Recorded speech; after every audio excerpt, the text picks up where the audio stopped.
Hello my young friends, good morning. स्वागत है आप सबों का मेरे चैनल में। मैं सुरेश सर आपके साथ। अभी तक मैं क्लास 11th और 12 के बच्चों के साथ आता था, विशेषकर जो जैक बोर्ड, सीबीएसई बोर्ड और बिहार बोर्ड के परीक्षार्थी हैं, और फिर नीट या फिर इंजीनियरिंग मेडिकल के लिए जो बच्चे तैयारी करते हैं, उनकी सेवा में उपस्थित रहता था। बहुत लोगों का ये मेरे पास मैसेज आया कि सर 9th और 10th के लिए भी सीबीएसई या जैक बोर्ड के लिए या बिहार बोर्ड के लिए आपका मटेरियल बहुत अच्छा लगता है, तो आप अब उसके लिए भी कुछ वीडियो हम लोगों को भेजिए। तो इसी को ध्यान में रखते हुए आज मैं पहली बार क्लास 10th के लिए एक वीडियो लेकर के आया हूँ। ये वीडियो मेरा जो है वो एक क्वेश्चन है। झारखंड सरकार के द्वारा 80 स्कूलों में एसओई, जिसको कहा जाता है स्कूल ऑफ एक्सेलेंस, उत्कृष्ट विद्यालय, उत्कृष्ट विद्यालय 80 झारखंड में खोला गया है, और उसमें एक हाफ ईयरली एग्जामिनेशन कंडक्ट किया गया, जिसका साइंस का जो पेपर था क्लास 10th का, वो 1 अक्टूबर को था। 1 अक्टूबर 2024 को ये साइंस का पेपर लिया गया। लेकिन उसमें जो क्वेश्चन आया है वो question JAC board, CBSE board, ICSE board या बिहार बोर्ड, सब में उस तरह का एमसीक्यू क्वेश्चन पूछा जाता है। उसी क्वेश्चन को, पैटर्न को रखा है। तो जो बच्चे सीबीएसई से एग्ज़ाम दे रहे हैं, या फिर जैक बोर्ड से एग्ज़ाम दे रहे हैं, या फिर बिहार बोर्ड से दे रहे हैं, या आईसीएसई बोर्ड से दे रहे हैं, तो एमसीक्यू किसी भी बोर्ड में पूछा जाता है, और वो क्वेश्चन कहीं से भी आ सकता है। तो इस वीडियो को जो हम आपके सामने आज रख रहे हैं वो है जैक के द्वारा आईसीएसई स्कूलों में, एसओई स्कूलों में। आप यहाँ देखते होंगे लिखा हुआ है जैक लिखा हुआ है। पेपर सेकंड लिखा हुआ। फर्स्ट पेपर जो था वो लैंग्वेज था, उसमें साइंस है, यहाँ देख रहे हैं, विज्ञान है। टोटल क्वेश्चंस ऊपर लिखा हुआ है 40 क्वेश्चन ऊपर दिखा रहा है। इस 40 क्वेश्चन में आपको फिजिक्स भी है, केमिस्ट्री भी है और बायो भी है। तो हम आपके साथ जो फिजिक्स का पेपर है उसको लेकर के आएंगे, जिसमें लगभग 14 क्वेश्चंस पूछा गया है। तो आप शुरू से अंत तक वीडियो के साथ बने रहिए, और जो इस एग्ज़ामिनेशन में अपीयर हुए हैं वो देखिए कि आपका कितना क्वेश्चन सही हुआ। चाहे वो अगर आप नहीं अपीयर हुए हैं तो तब भी आप शुरू से अंत तक वीडियो के साथ बने रहिए और हर क्वेश्चंस को सोल्व करने की कोशिश कीजिए। जैक बोर्ड वाले भी, बिहार बोर्ड वाले भी, सीबीएसई बोर्ड वाले, सभी के लिए ये इम्पॉर्टेंट है। आइए हम आते हैं क्वेश्चन पर। आप सभी की तैयारी, मतलब ये आपका चल रही है, अक्टूबर चल रहा है, एक आध महीना आपको छुट्टियां बीत जाएगी, फरवरी में एग्ज़ाम है। आप अपने समय को बर्बाद मत कीजिए और प्रिपरेशन में लगे रहिए। हमारी दुआ है सभी अच्छे अंक से पास करेंगे। तो आज देखिए, जो फिजिक्स का पेपर है साइंस में, वो कितना इजी है और किस तरह का पैटर्न लेकर के आया है, हम आपके सामने रखते हैं। और ये पहला क्वेश्चन आपके साथ देखिए, क्वेश्चन नंबर फर्स्ट। ऊपर देखिए लिखा हुआ है, ऊपर आप देख रहे हैं, यहाँ ऊपर जो है क्वेश्चंस लिखा हुआ है, बिल्कुल इंग्लिश मीडियम और हिंदी मीडियम दोनों में है, आपको परेशानी नहीं होगी। यहाँ लिखा हुआ है विज्ञान, है ना। Question number 1 to 40। तो पहला पार्ट जो है वो फिजिक्स का है। उस फिजिक्स वाले पार्ट को हम यहाँ पर आपके सामने रख रहे हैं, ठीक है। फिजिक्स में पहला क्वेश्चन देखिए क्या है। नंबर 1, परावर्तन के नियम किसके लिए सत्य है? इंग्लिश में पढ़िए। The laws of reflections are true for. Option A, केवल समतल दर्पण के लिए, द प्लेन मिरर्स ओनली। केवल अवतल दर्पण के लिए, द कनकेव मिरर ओनली। केवल उत्तल दर्पण के लिए, द कन्वेक्स मिरर ओनली। सभी परावर्तक सतहों के लिए, ऑल रिफ्लेक्टिंग सरफेसेस।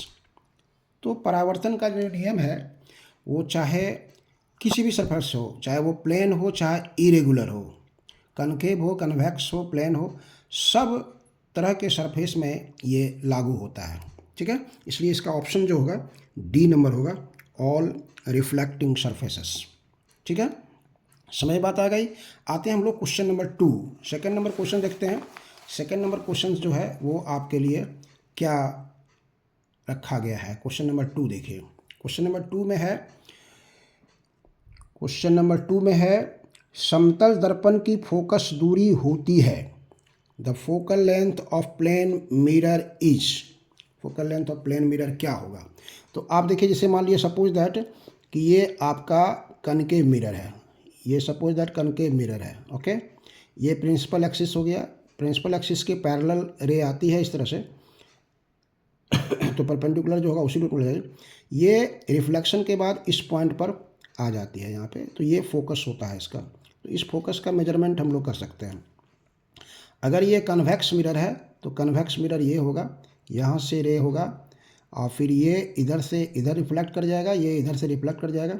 इसको पीछे की ओर बढ़ाएंगे तो ये पीछे की ओर बढ़ेगा, तो यहाँ से फोकस हो सकता है। लेकिन वही अगर प्लेन मिरर है, अगर ये प्लेन मिरर है, प्लेन मिरर में ये रिफ्लेक्टिंग इंसिडेंट रे है, ये नॉर्मल इंसिडेंट हो रहा है, तो यहीं से ये वापस हो जाएगी। और इसको अगर आप पीछे की ओर बढ़ाएंगे तो कहीं पर मिलने की संभावना इसको नहीं है, रिफ्लेक्टेड भी नहीं मिल सकता है, और रिफ्लेक्टेड का जो पोर्शन आगे वाला बाढ़ है उसको बढ़ाने पर भी कहीं नहीं मिलेगा। तो हम लोग मानते हैं कि ये पैरेलल है और पैरेलल में ये अनंत में जाके मिलेगी। इसलिए हम लोग कह सकते हैं समतल दर्पण की जो फोकस दूरी है, the focal length of plane mirror is at infinite. ठीक है, क्लियर हो गया आपको किस तरह से हम लोग इसमें समतल दर्पण की फोकस दूरी को अनंत मानते हैं। इसलिए आते हैं अब क्वेश्चन नंबर 3, तीसरा क्वेश्चन पर आइए। देखिए तीसरा नंबर क्वेश्चन क्या है आपके सामने। थर्ड नंबर क्वेश्चन को आराम से समझिए, घबराने की बात नहीं है। आपका अभी इनिशिएटिंग पीरियड है और 10th वाले तो एकदम बिल्कुल तैयार हो जाइए एग्जामिनेशन के लिए, कमर कस लीजिए। क्वेश्चन नंबर 3 देखिए, एक दर्पण की वक्रता त्रिज्या 20 सेंटीमीटर है, इसका फोकस दूरी क्या होगी। The radius of curvature of a plane mirror is 20 centimetre, what is its focal length. Radius of curvature दिया हुआ है और आपको फोकल लेंथ निकालने के लिए कह रहा है। तो रेडियस ऑफ कर्वेचर और फोकल लेंथ में आप रिलेशन जानते हैं, F equal to R/2। Focal length जो होता है रेडियस ऑफ कर्वेचर का आधा होता है, focal length radius of curvature का आधा होता है। तो रेडियस ऑफ कर्वेचर यहाँ आपको 20 दिया हुआ है, तो 20/2 मतलब 10 सेंटीमीटर, 20/2 मतलब ये 10 सेंटीमीटर आ जाएगा। इसलिए आप यहाँ देख रहे हैं क्वेश्चन नंबर ए में है 20 सेंटीमीटर, बी में है 10 सेंटीमीटर, सी में 40 सेंटीमीटर और डी में 5 सेंटीमीटर। तो ऑप्शन बी जो है वो बिल्कुल सही है। अब आइए क्वेश्चन नंबर 4। क्वेश्चन नंबर 4 कहता है, यहाँ आप देख रहे हैं कि वस्तु के आकार का वास्तविक प्रतिबिंब प्राप्त करने के लिए किसी वस्तु को उत्तल लेंस के सामने कहाँ रखा जाना चाहिए। लेंस के मुख्य फोकस पर, फोकस दूरी के दोगुने दूरी पर, अनंत पर, लेंस के प्रकाशिक केंद्र और उसके मुख्य फोकस के बीच। Where should an object be placed in front of a convex lens to get a real image of the size of object at the principal focus of the lens at twice the focal length at infinity between the optical center of the lens and its principal focus। तो कौन सा lens है आपको यहाँ देख रहे हैं, उत्तल लेंस, कन्वेक्स लेंस दिया हुआ। तो कन्वेक्स लेंस में जो इमेज फॉर्मेशन का जो 6 कंडीशन दिया गया है वो आपको बिल्कुल याद होना चाहिए। क्या है 6 कंडीशन, आप देखिए। ये कन्वेक्स लेंस है, ये कन्वेक्स लेंस है आपका। आप यहाँ से देखते हैं कि इसमें 2 फोकस होता है, एक फोकस मान लीजिए यहाँ पे है, दूसरा फोकस यहाँ पे है F2, ओके। यहाँ सेंटर ऑफ कर्वेचर है, यहाँ पे सेंटर ऑफ कर्वेचर है C2। अगर ऑब्जेक्ट जो है, अगर ऑब्जेक्ट यहाँ इन्फिनिटी में है तो उसका इमेज फोकस पर बनता है, ठीक है। इन्फिनिटी और सेंटर ऑफ कर्वेचर के बीच में है, अगर आप इधर आ रहे हैं तो इमेज इधर भागेगा, तो इसका फोकस और सेंटर ऑफ कर्वेचर के बीच में बनता है। यहाँ पे छोटा था, यहाँ से बड़ा होना शुरू होगा। अगर ऑब्जेक्ट सेंटर ऑफ कर्वेचर पर है तो इमेज सेंटर ऑफ कर्वेचर पर ही बनेगा और इक्वल इन साइज, जितना बड़ा ऑब्जेक्ट है उतना ही साइज का ये बनेगा। अगर ऑब्जेक्ट इसके और इसके बीच में है तो image focus centre of curvature और इन्फिनिटी के बीच में बनेगा। अगर ऑब्जेक्ट फोकस पर है तो इमेज इन्फिनिटी में बनेगा, और अगर ऑब्जेक्ट ये ऑप्टिकल सेंटर और फोकस के बीच में है तब फिर इमेज इधर ही बनेगा, वो वर्चुअल होगा, बाकी रेस्ट सब रियल होगा, ठीक है। तो कहता है वस्तु का वास्तविक प्रतिबिंब प्राप्त करने के लिए, वास्तविक प्रतिबिंब प्राप्त करना है मतलब इधर प्राप्त होगा, इधर प्राप्त करना है। तो कैसे प्राप्त करना है, real image of the size of object, जितना साइज ऑब्जेक्ट का है उतना ही साइज इमेज का होना चाहिए।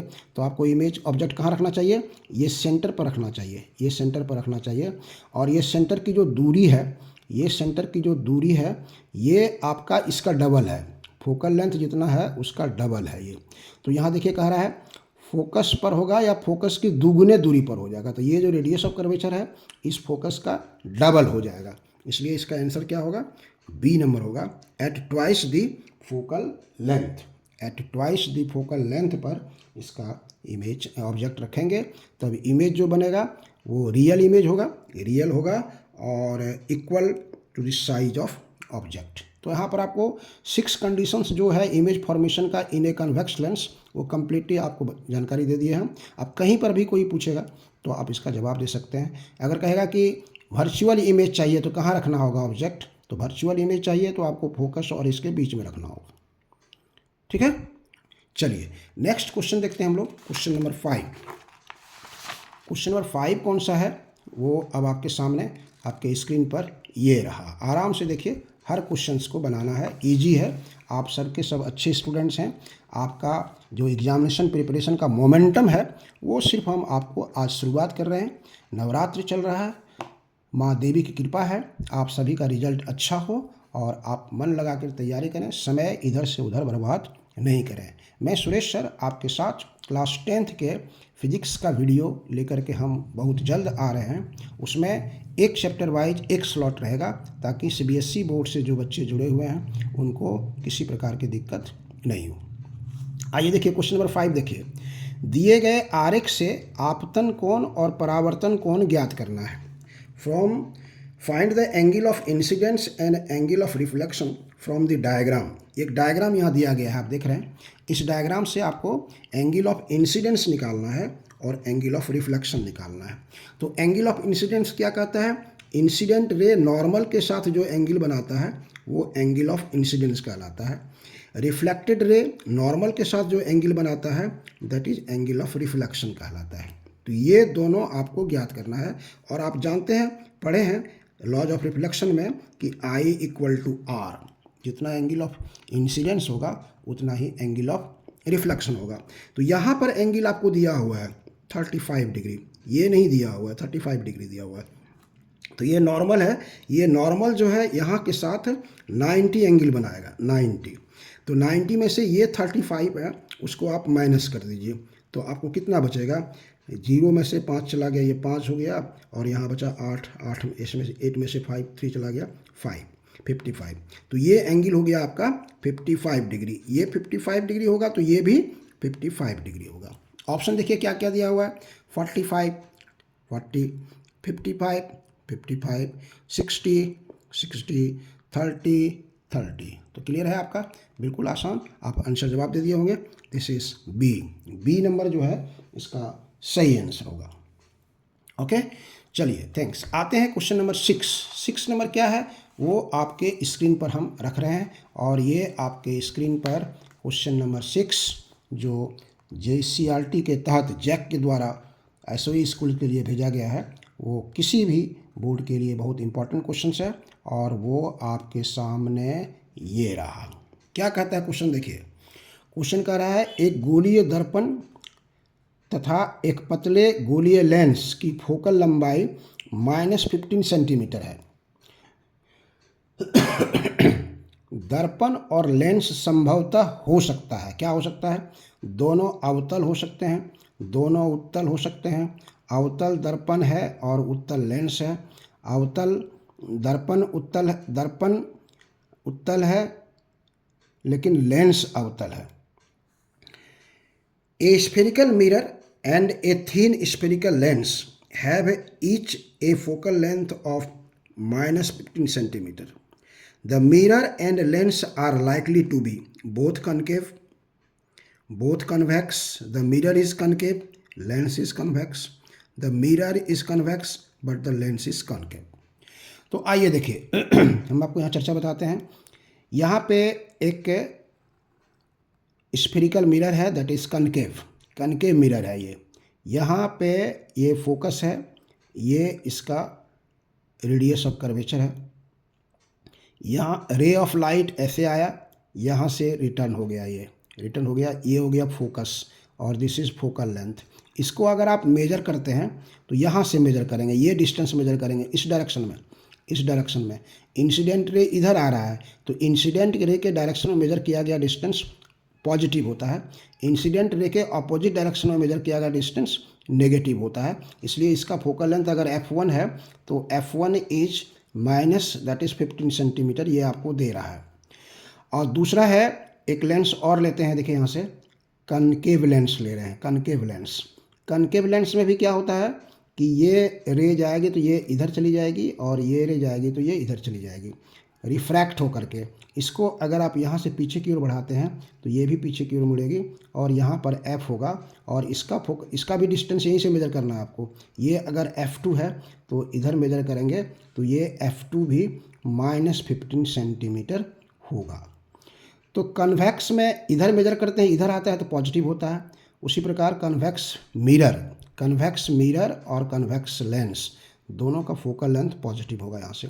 लेकिन यहाँ पर देख रहे हैं कनकेव मिरर का फोकल लेंथ नेगेटिव है और कनकेव लेंस का फोकल लेंथ नेगेटिव है। इसलिए कहता है कि दोनों संभवतः क्या हो सकता है, बोथ क्या हो सकता है, कनकेव हो सकता है या कन्वेकेव हो सकता है। अब तो आप जवाब दे सकते हैं कि ये बोथ और कनकेव दोनों जो है वो अवतल हो सकते हैं। ठीक है, क्यों हो सकते हैं आप क्लियर ले सकते हैं। अगर यहाँ पर आप कनकेव लेंस बनाते हैं, इस तरह से कनकेव लेंस बनाते हैं तो ये इधर आके मिलेगी नहीं, तो यहाँ फोकस होगा और इस डिस्टेंस को आप इधर मापेंगे तो इधर मेजर किया गया डिस्टेंस क्या होगा, पॉजिटिव होगा। इसलिए कनकेव लेंस हो नहीं सकता है। ठीक है, अब आइए देखिए कनकेव मिरर की भी चर्चा कर लीजिए। कनकेव मिरर में भी वही बात होगी। कनकेव मिरर में क्या है कि ऐसे ये अंदर से रहेगा, ये यहाँ से इधर चला जाएगा, ये यहाँ से इधर चला जाएगा, इसको पीछे की ओर बढ़ाएंगे तो ये मेजर करना होगा, फिर ये पॉजिटिव होगा। इसलिए दोनों कनकेव होगा और that is option A, both are concave. Okay, आइए नेक्स्ट क्वेश्चन नंबर 7 जो आपके सामने है क्वेश्चन वो ये इस प्रकार है। अब आप उसको पढ़िए और सोल्व करने की कोशिश कीजिए अपने से। Are you able to solve it? बिल्कुल आप में क्षमता है, आप सोल्व करेंगे। बेसिक कंसेप्ट आपका क्लियर है तो कोई भी सवाल आप ठंडे दिमाग से अगर बनाएंगे, हड़बड़ा के नहीं बनाएंगे, क्योंकि बच्चे जो हैं बंदर सेना होती है, चटपट देखा सवाल, अरे ये तो इसका आंसर होगा, पटाख से मार के निकल गया, बाद में चला कि ओहो ये तो बहुत हल्का था लेकिन हमने गलत कर दिया। तो वैसी बातें नहीं होनी चाहिए। ठीक है, आते हैं देखिए क्वेश्चन नंबर क्या कह रहा है, नंबर 7।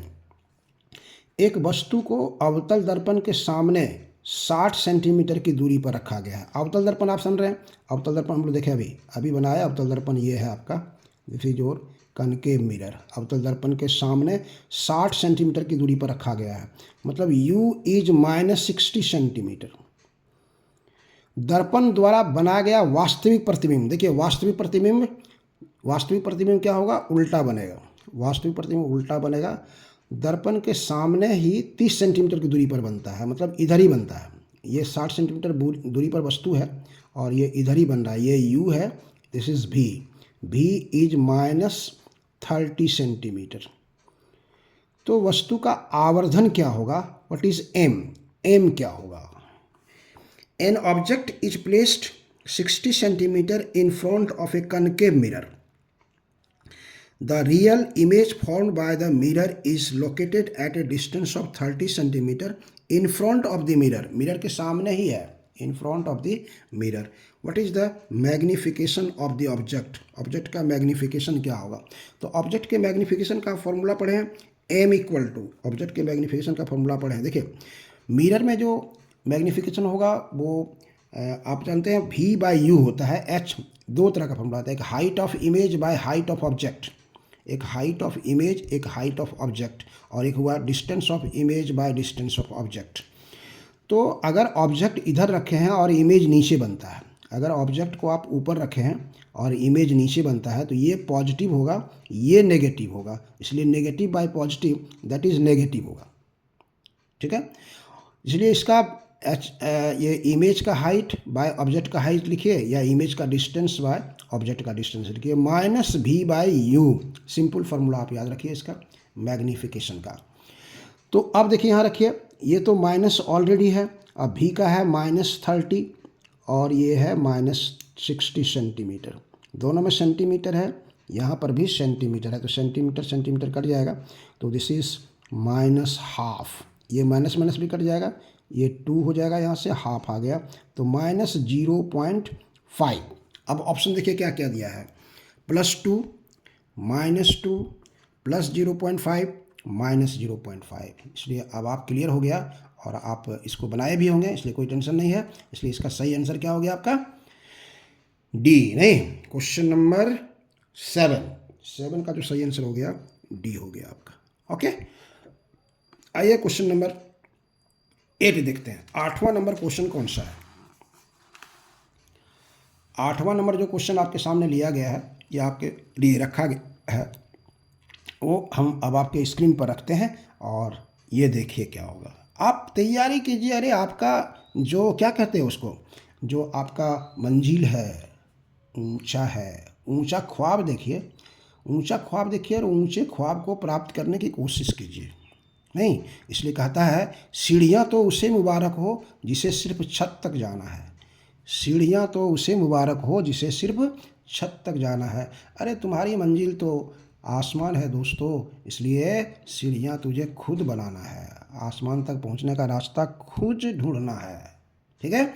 और टीचर का काम है कहाँ मंजिल है उस तक पहुँचने के रास्ते को बता देना, गलत रास्ते पर चलने के लिए रोक देना है। बाकी बात जब चलोगे तो रास्ते में कहाँ रुकावट होगी, कहाँ अवरोध उत्पन्न होगा, कौन तुम्हारे साथ है कौन नहीं है, वो decision you have to done yourself, आपको अपने करना है, ठीक है।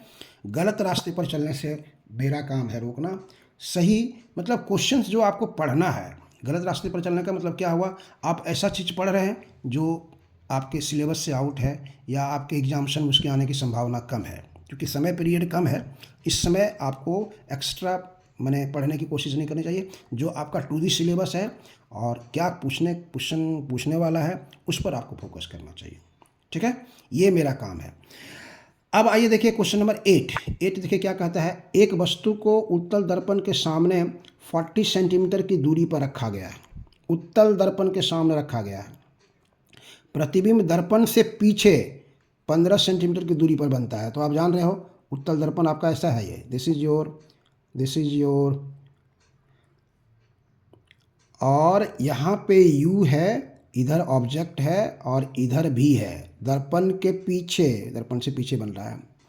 दर्पण की फोकस दूरी क्या होगी वो बताने का कह रहा है। N object is placed at a distance of 40 centimetre in front of a convex mirror, in front of a convex mirror, the image appears 15 centimeter behind the mirror.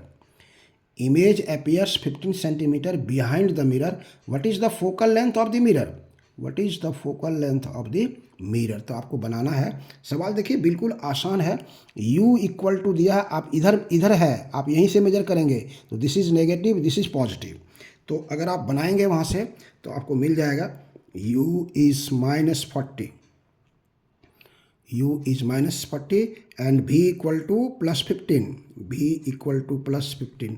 तो आपको F बताना है। F क्या होगा, मिरर है, आप याद रखेंगे यहाँ पर दर्पण है, मिरर का फॉर्मूला जानते हैं आप, 1/V या 1/F equal to 1/V + 1/U। अगर लेंस रहता तो 1/V - 1/U।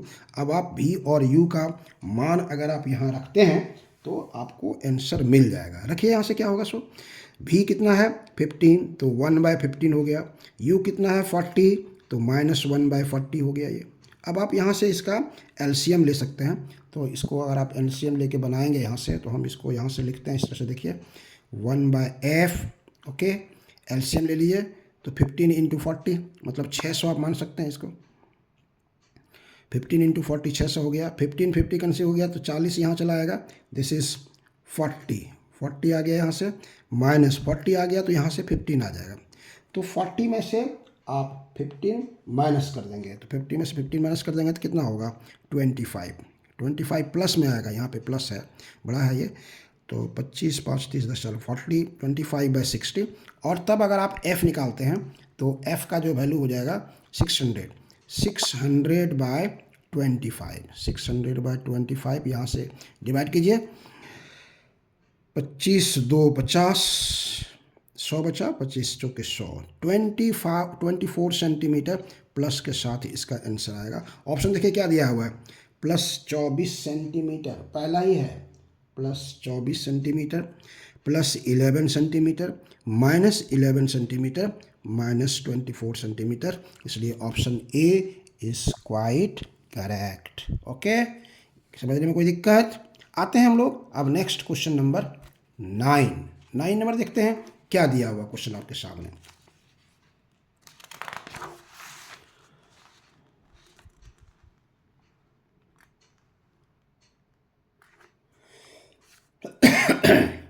Nine number question आते हैं, देखिए, एक वस्तु को अपसारी लेंस से 10 सेंटीमीटर की दूरी पर रखा गया है, जो लेंस से 6.5 सेंटीमीटर की दूरी पर एक छवि बनाती है। लेंस की फोकस दूरी क्या होगी? अभी तो दर्पण का था, अब लेंस पर ले आया आपको। देखिए, N object is placed at a distance of 10 centimetre, N object is placed at a distance of 10 centimetre from A diverging lens, diverging lens है, याद रखिएगा, which forms an image at a distance of 6.5 centimeter from the lens. What is the focal length of the lens? तो converging lens और diverging lens हम समझते हैं।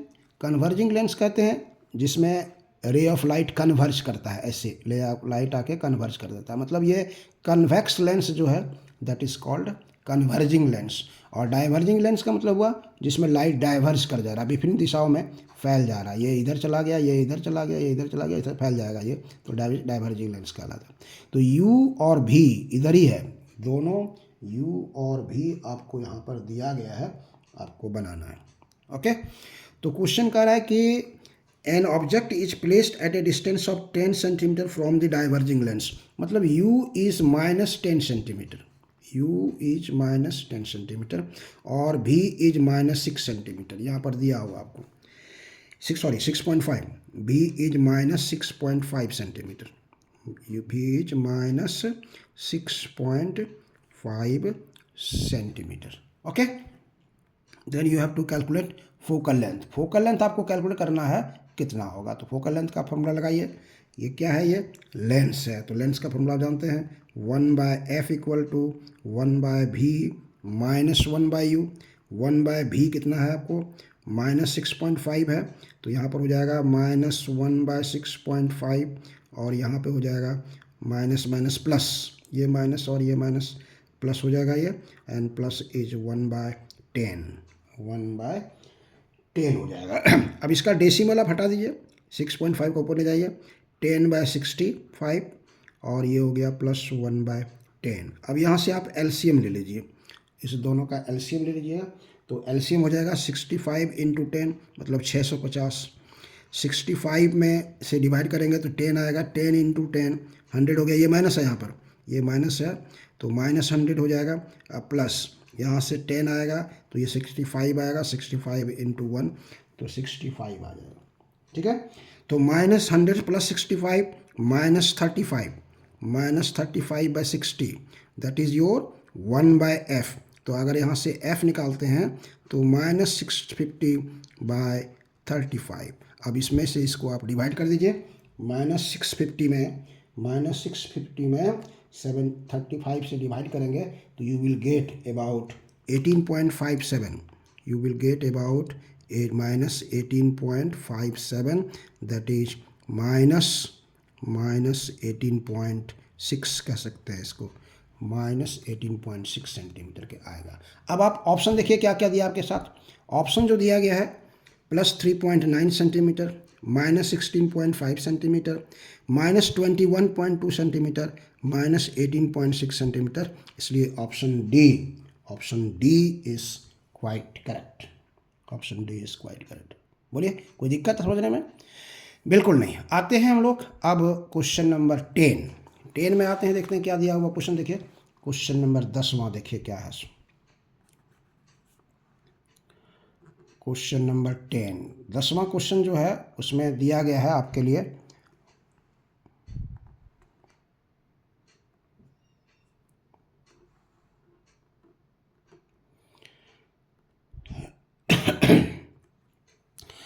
सामान्य दृष्टि वाले युवा वयस्क के लिए स्पष्ट दृष्टि की न्यूनतम दूरी लगभग कितनी होती है? The least distance of distinct vision for a young adult with normal vision is about. सामान्य दृष्टि, उसके आँख में किसी प्रकार का दोष नहीं है, तो एडल्ट के लिए वो जो है स्पष्ट दृष्टि की न्यूनतम दूरी लगभग कितनी होती है, वो हम लोग सब कोई जानते हैं, दैट इज़ 25 सेंटीमीटर।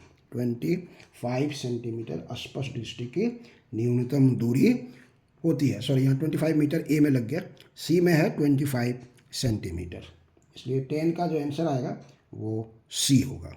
ओके, आते हैं हम लोग क्वेश्चन नंबर 11। देखिए 11 में जो क्वेश्चन है वो आपके लिए क्या रखा गया है। क्वेश्चन नंबर 11 बिल्कुल ही आसान। हिम्मत नहीं हारना है, हिम्मत मर्दा मत दे खुदा।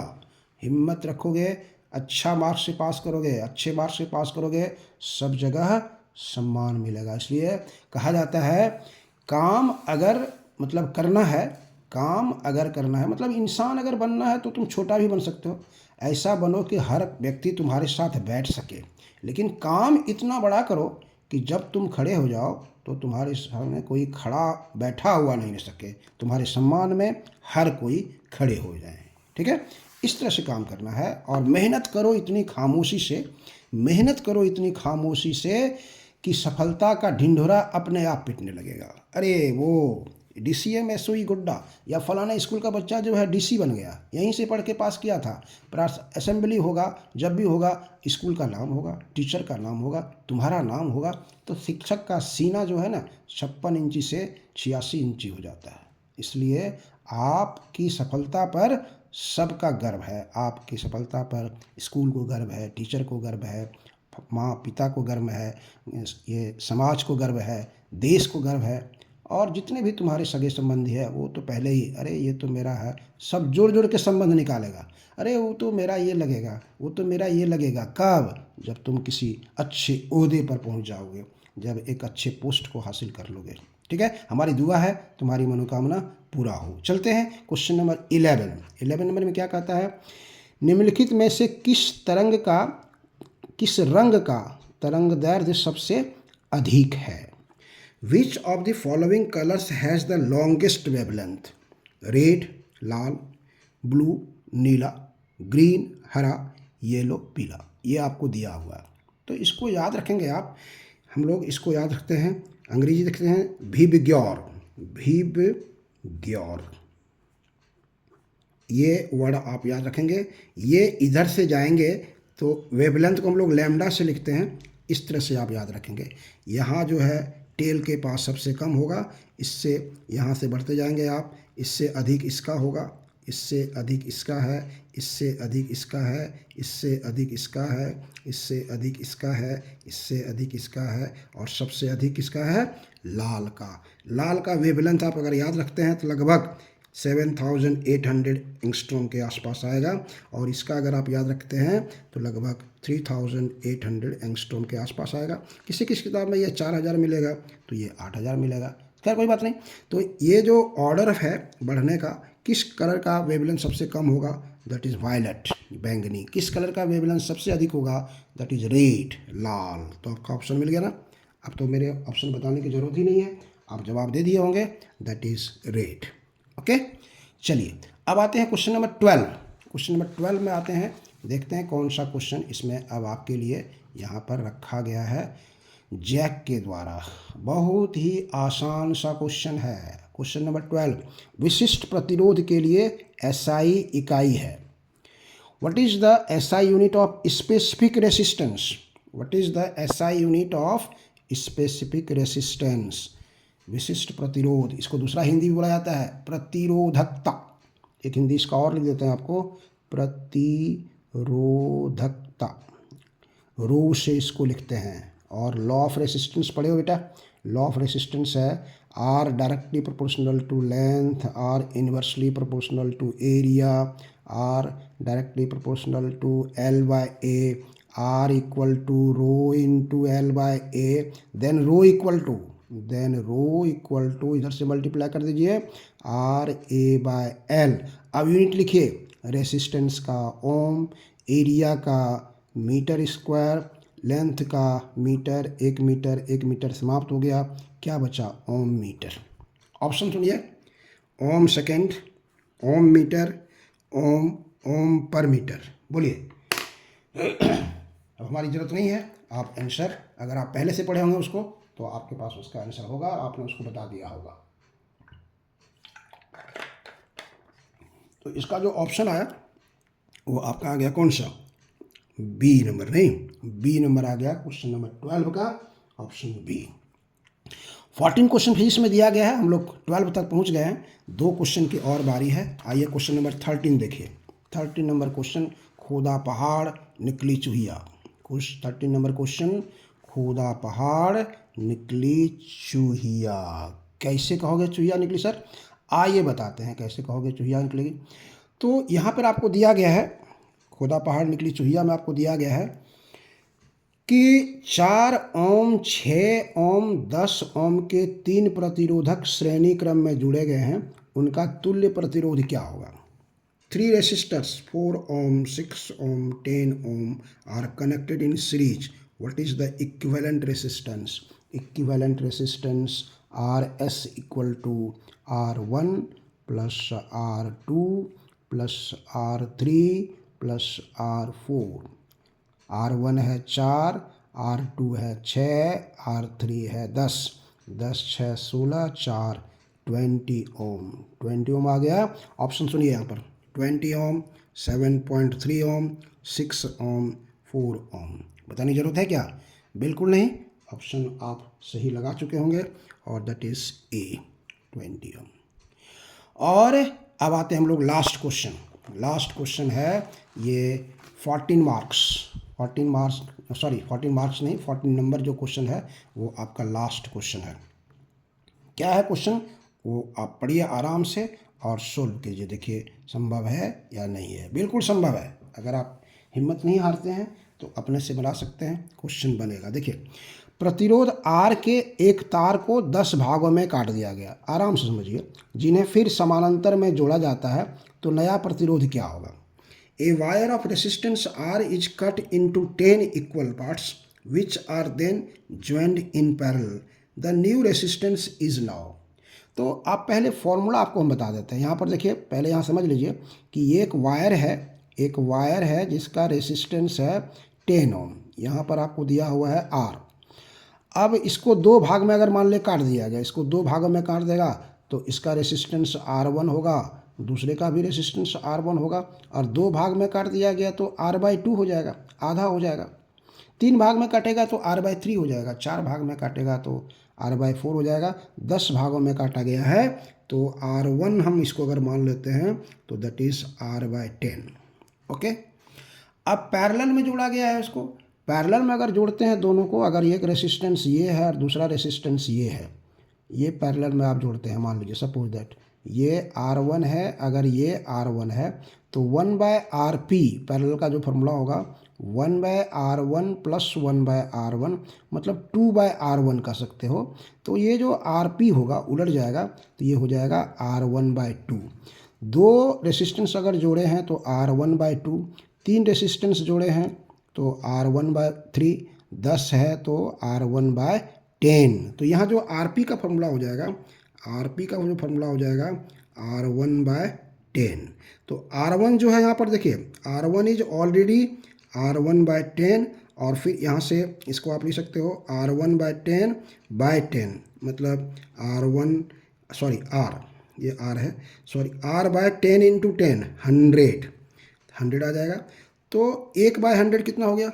1/100 हो जाएगा आपका, हो जाएगा 0.01 इंटू R, 0.01 इंटू R इसका आंसर आएगा। तो 0.01 कहाँ है? ऑप्शन देखिए क्या क्या है, 0.01 R, 0.1 R, 10 R, 100 R। तो क्या होगा? अंत भला तो सब भला। बिल्कुल इजी सवाल के साथ हम लोग इसको समाप्त करते हैं, और ये ऑप्शन ए 0.01 R इसका आंसर हुआ। तो कैसा लगा आपको मेरा वीडियो? अगर अच्छा लगे तो लाइक, सब्सक्राइब और शेयर ज़रूर कीजिएगा।